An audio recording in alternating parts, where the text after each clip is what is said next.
Buenos días. Mi nombre es José Daniel Flores Caballero. Soy de Ciudad Obregón, Sonora. Mi número de alumno es AL 087167. En este video de Proyecto Integrador, resolveremos algunas preguntas que se nos hicieron y las trataremos de explicar de manera clara. Muy bien. ¿Qué son los circuitos eléctricos y qué importancia tienen en la sociedad de hoy en día? Ok. Los circuitos eléctricos cuentan con simbología literal para poder reconocer los componentes o el tipo de voltaje que llevan este tipo de circuitos o cada uno de los circuitos.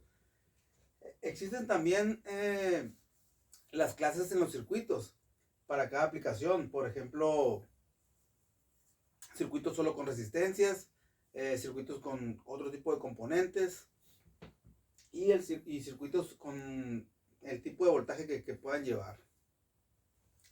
Si se diferencian los circuitos por componentes, serían los circuitos R, los circuitos RL, y los circuitos RLC y los circuitos electrónicos.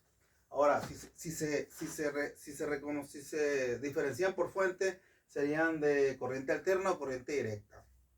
Y si se diferencian por configuración, serían circuito serie, circuito paralelo y circuito mixto. Hoy en día tiene una gran importancia este tipo de, bueno, más bien todos los circuitos por la gran variedad de usos que tiene.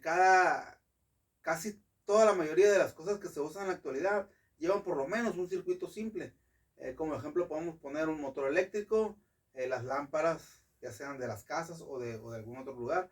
Todo ello lleva un circuito eléctrico. Continuamos con la siguiente pregunta. ¿A qué se refieren las leyes de Kirchhoff y dos aplicaciones prácticas? Bueno, básicamente las leyes de Kirchhoff nos ayudan a resolver problemas en los circuitos. Se encargan, o más bien se refieren a que se puede localizar o encontrar el voltaje y la corriente en cada sección o en cada parte del circuito, ya sea en resistencias o en algún otro tipo de componente.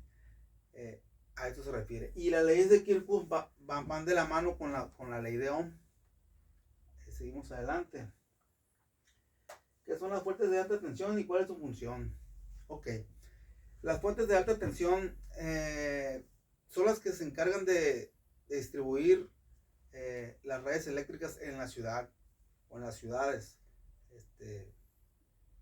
a través de transformadores, cableados, etcétera. Llegan pues a las industrias, a los comercios y a las casas de habitación. Ya dependiendo del voltaje requerido para cada uno de ellos es el transformador que se usa para reducir el voltaje. Normalmente en las industrias estamos hablando de 60,000 volts. En los comercios podrían ser 4,000 volts y en las casas de habitación son de 220 a 115 volts. Entonces lo que se emplea en los circuitos es eso, pues básicamente el voltaje utilizado. Seguimos adelante. ¿Cuáles son los métodos de análisis de los circuitos eléctricos? Ok, hay una gran variedad de métodos para este tipo de análisis.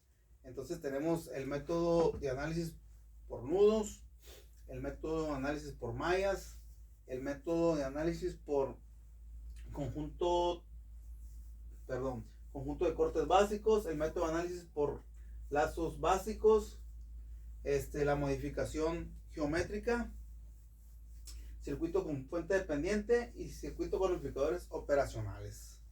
Seguimos adelante.